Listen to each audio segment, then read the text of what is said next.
নজর রাখবো পরবর্তী সংবাদে। রাজ্যের উন্নয়ন নিয়ে এবার দিল্লির দরবারে রাজ্যের মুখ্যমন্ত্রী মানিক সাহা এবং রাজ্যের গণবন্টন ব্যবস্থাকে এবার সুরক্ষিত করতে কেন্দ্রীয় মন্ত্রী প্রহ্লাদ যোশীর সঙ্গে বৈঠক করলেন মানিক সাহা। আগরতলা বিমানবন্দর থেকে আন্তর্জাতিক বিমান শুরু করার প্রয়াস ইতিমধ্যে শুরু করে দিয়েছেন রাজ্যের মুখ্যমন্ত্রী। বিস্তারিত জানবো, আমাদের সাথে রয়েছে প্রতিনিধি অঙ্কিতা বর্ধন।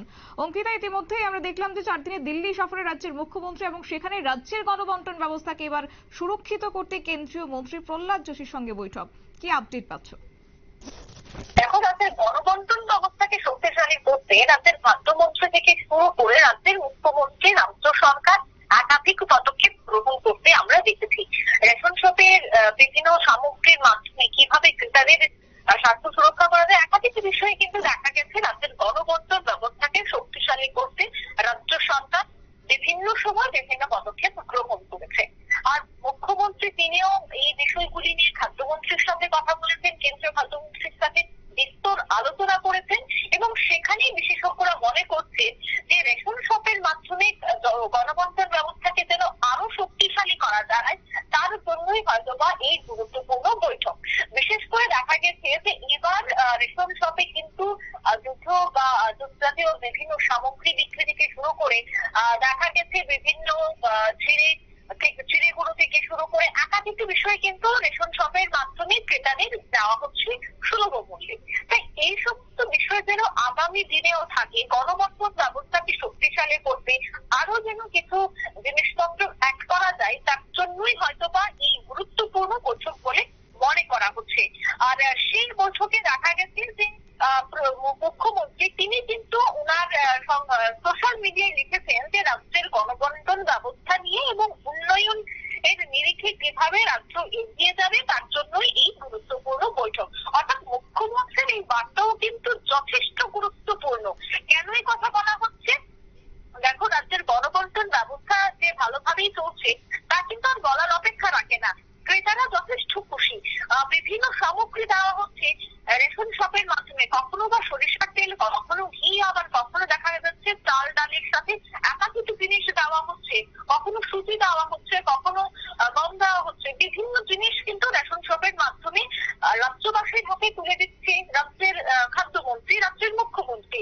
তাই এই সমস্ত বিষয় যেন আগামী দিনেও থাকে, তার জন্যই কিন্তু এই গুরুত্বপূর্ণ বৈঠক বলেই মনে করা হচ্ছে।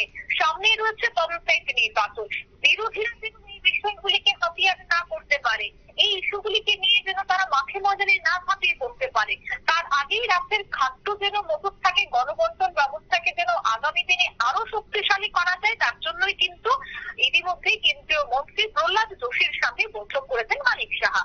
অন্যদিকে তুমি বলছিলে যে আগরতলা বিমানবন্দরের কথা। হ্যাঁ, আগরতলা বিমানবন্দর থেকে আন্তর্জাতিক বিমান শুরু করার জন্য প্রয়াস জারি রেখেছেন মুখ্যমন্ত্রী। রাজ্যের উন্নয়ন নিয়ে মূলত এই বিষয়গুলি যেন ভাবেন দিল্লির নেতৃত্বরা, তার জন্যই দিল্লি দরবারে রয়েছেন মানিক সাহা। কেন? দেখো, আন্তর্জাতিক বিমানবন্দর, কিন্তু আন্তর্জাতিক বিমানবন্দরে আন্তর্জাতিক বিমানেরও তো প্রয়োজন হয়। এই বিমান প্রয়োজন, আন্তর্জাতিক বিমানের জন্য পরিকাঠামোরও প্রয়োজন, সেখানে কর্মীরও প্রয়োজন। একাধিক বিষয়গুলি যখন মাথায় আসে তখন কিন্তু সেই কেন্দ্রীয় মন্ত্রীদের সাথে কথা বলা খুবই প্রয়োজন। তাই এই সমস্ত বিষয়ে এবার রাজ্যে যেন আন্তর্জাতিক বিমান শুরু করা যায়, তার জন্যই দিল্লি দরবারে রয়েছেন মুখ্যমন্ত্রী মানিক সাহা।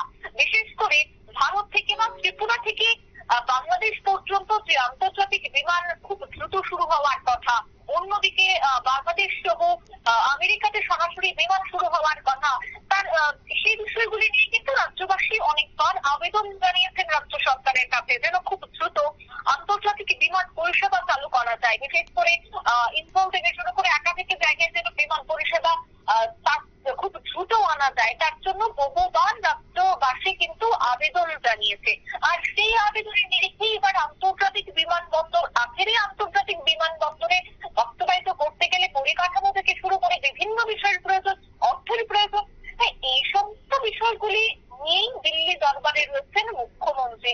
স্বরাষ্ট্রমন্ত্রী থেকে শুরু করে কেন্দ্রীয় মন্ত্রী, এমনকি প্রহ্লাদ যোশীর সাথেও কথা, রাজনাথ সিং এর সাথে আলাপ, জেপি নাড্ডার সাথে প্রায় বৈঠক, একাধিক বিষয়ে, অর্থাৎ রাজ্যের উন্নয়ন নিয়ে মূলত এই দিল্লি দরবারে আলোচনা হচ্ছে বলেই জানা গেছে। ঠিক তাই অঙ্কিতা, অসংখ্য ধন্যবাদ তোমাকে।